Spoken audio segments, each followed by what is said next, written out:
안녕하세요, BK입니다. 오늘은 많은 분들이 궁금해하셨던 컬러풀의 1250W 플래티넘 파워를 직접 개조해 보려고 하는데요. 사실 이 제품은 모든 게이머들의 원흉이었던 채굴대란 때 나왔던 제품입니다. 그것도 이번 2차 채굴대란이 아닌 2017년도에 시작됐던 1차 채굴대란 때 출시가 되었던 제품인데요. 이게 지금은 단종이 되었는데 당시에 채굴 전용 파워 서플라이로 16만 9천원에 출시가 되었다가 1차 채굴대란이 시들해지면서 재고떨이로 새 제품을 3만 5천원쯤에 판매를 하다가 다시 2020년도 말쯤에 2차 채굴대란이 터지면서 가격이 거의 롤러코스터를 타고 있는 모습인데요. 저는 이번 2차 채굴대란이 끝나고 중고로 나온 제품을 3만원에 구입을 했습니다. 당시에도 80 플러스 플래티넘 파워가 3에서 4만원이라는 말도 안 되는 가격이었지만 많은 분들이 구입하지는 않았었는데요. 그 이유는 이 제품의 치명적인 단점들이 있었기 때문입니다.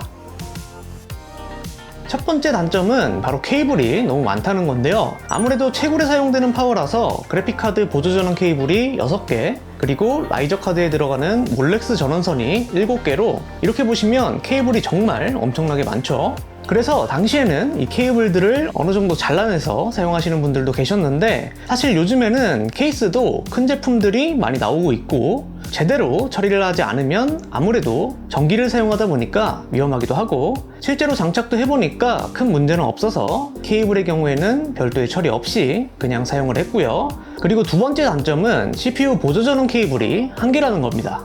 요즘 나오는 메인보드들을 살펴보면 CPU 보조전원 단자가 2개까지 있는 보드들이 있는데요. 사실 여기에 1개만 꽂아도 사용은 가능하지만 CPU의 소비 전력이 높은 경우에는 4+4핀 보조전원 케이블을 2개를 꽂아서 부하를 나눠주는 게 좋기 때문에 CPU 보조전원 케이블을 하나 더 만들어 줄 거고요. 마지막 단점의 경우에는 바로 엄청난 소음입니다. 일반적인 파워의 팬의 경우에는 내부에 온도 센서를 배치해서 온도에 따라서 혹은 사용량에 따라서 팬의 RPM을 조절해 주는데, 이 제품의 경우에는 파워가 켜지는 순간 풀 RPM으로 작동하게 됩니다.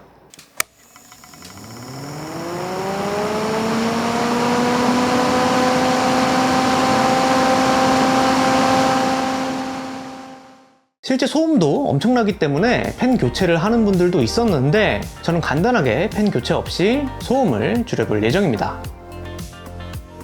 자, 우선은 제품을 살펴보면 역시 채굴장에서 온 제품답게 겉으로 봐도 먼지가 엄청난데요. 간단하게 먼지부터 닦아주고,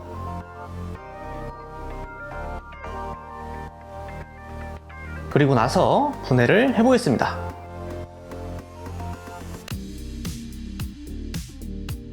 네, 일단 개조보다도 먼저 먼지부터 어떻게 해야 할 것 같습니다. 이렇게 보면 채굴장 특유의 기름 먼지라고 해야 하나? 새까만 먼지가 가득한데 빠르게 제거를 하고 오겠습니다.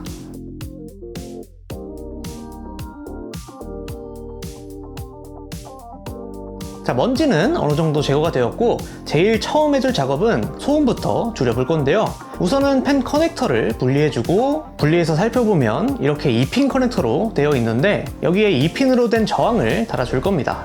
저항의 경우에는 이 제품을 사용했습니다. 다른 방법으로는 메인보드에 팬을 직접 연결해서 RPM 조정을 한다거나 메인보드에 온도 센서까지 파워로 넣어서 자동으로 RPM을 조절해 줄 수도 있는데 조금 복잡하기도 하고 메인보드에서 파워까지 선정리가 또 힘들기 때문에 단순하게 저항을 연결해 주는 방법을 선택하게 됐고요. 기본 팬 자체의 RPM이 높다 보니까 저항 1개로는 부족해서 2개를 맞물려서 장착을 했습니다. 자, 이렇게 작업은 끝이 났고 결과를 보시면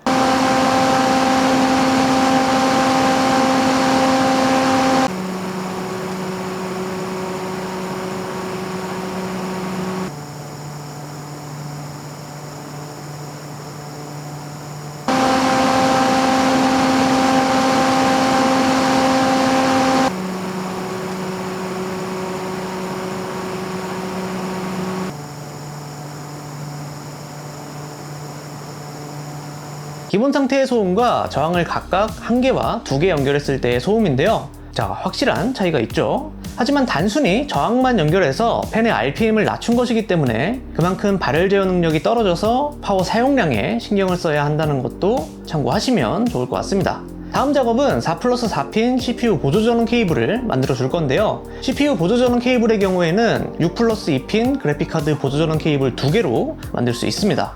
이렇게 배선도를 보시면 4+4핀과 6+2핀 모두 12V 배선과 그라운드 배선으로 이루어져 있는데, 그래픽카드 보조전원 케이블에서 12V 배선과 그라운드 배선이 3개씩 있기 때문에 총 2개의 그래픽카드 보조전원 케이블을 분리를 해서 CPU 보조전원 케이블처럼 만들어주면 됩니다.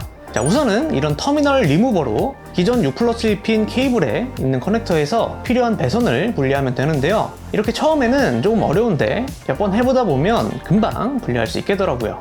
분리해서 보면 이렇게 양쪽에 걸쇠가 있는데 이 부분을 찔러주고 나서 살짝 힘줘서 뽑아주면 쉽게 빠지게 되고요. 나머지 필요한 배선들을 모두 분리해주고 나서는 4+4핀 커넥터로 옮겨줘야 하는데요. 시간 여유가 있으신 분들은 알리 같은 데서 ATX 4+4핀 커넥터라고 검색을 해보시면 이런 제품들이 있는데, 이걸 구매해서 사용해도 되고, 국내에서 구할 수 있는 건 이런 케이블류를 구입해서 케이블만 제거해서 커넥터만 사용하면 되지만, 이렇게 케이블을 하나하나 제거를 해줘야 되기 때문에 굉장히 번거롭고 가격도 큰 차이는 아니지만 조금 더 비싸기 때문에 개인적으로는 첫 번째 방법을 추천드리겠습니다. 아무튼 아까 분리했던 케이블들을 배선도에 맞게 빈 커넥터에 꽂아주면 완성이 되는데요. 그리고 나서 선 정리도 해주고 나머지 배선들은 절연 테이프로 마감까지 해주고 나면 CPU 보조전원 케이블 만들기는 끝나게 됩니다. 새로 만들어진 CPU 보조전원 케이블을 메인보드에 연결해서 테스트도 해봤는데요. 전원도 문제없이 잘 들어오고 시레벤치도 돌려보면서 전력 사용량도 체크를 해봤는데 최대 290W까지 사용하는 걸 보면 제대로 개조가 된 것 같습니다. 추가로 이런 연장 케이블까지 사용하면 기존 알록달록 케이블 색상도 커버가 가능해서 조금 더 깔끔하게 사용할 수 있겠습니다. 이 영상을 보고 따라하실 분들이 많지는 않겠지만 그래도 몇 가지 주의사항이나 문제점들도 말씀드리고 싶은데요. 우선 가장 큰 문제는 파워도 수명이 있어서 미개봉 새 제품으로 구매한다면 모르겠지만 가격도 중고보다는 비싼 편이고, 현재 구할 수 있는 매물의 대부분이 중고로 나온 매물들이기 때문에 2017년도에 출시된 제품이라서 2020년 말까지는 판매가 되었다고는 하지만 채굴장에서 얼마나 사용했던 것인지 모르기도 해서 불안하다는 점이 있겠고요. 그리고 처음에 소음을 줄이면서 했던 작업이 팬의 RPM을 낮춰주는 작업이라서 발열 제어 성능이 떨어졌기 때문에 파워 사용량에 대해서도 신경을 써야 한다는 겁니다. 물론 이 제품이 대충 만들어진 제품은 아니라서 화재가 난다거나 하지는 않겠지만 조심해서 나쁠 건 없으니까 말이죠. 마지막으로 CPU 보조전원 케이블을 만들면서 케이블을 절단하기도 했고, 추가적으로 필요 없는 케이블들을 제거하실 분들의 경우에는 꼼꼼하게 절연 작업을 해주셔야 한다는 점도 반드시 잊으시면 안 되겠습니다. 자, 지금까지 채굴 전용 파워를 개조를 해서 일반 가정용 컴퓨터에서도 사용할 수 있게끔 만들어 봤는데요. 작업이 크게 어렵지도 않았고 80+ 플래티넘 파워가 현재 3만원 정도면 구할 수 있기 때문에 손재주가 있으신 분들은 한 번쯤 시도해 볼 만한 작업이라고 생각이 돼서 이렇게 영상을 만들어 봤는데요. 매번 이런 영상을 만들 때마다 느끼는 거지만 세상에는 싸고 좋은 건 없다는 걸 다시 한번 알 수 있었네요. 아무튼 다음 영상은 채굴 하드에 대해서 알아볼 거니까요. 구독과 좋아요까지 부탁드리면서 이번 영상은 여기에서 마무리하도록 하겠습니다. 지금까지 BK였습니다.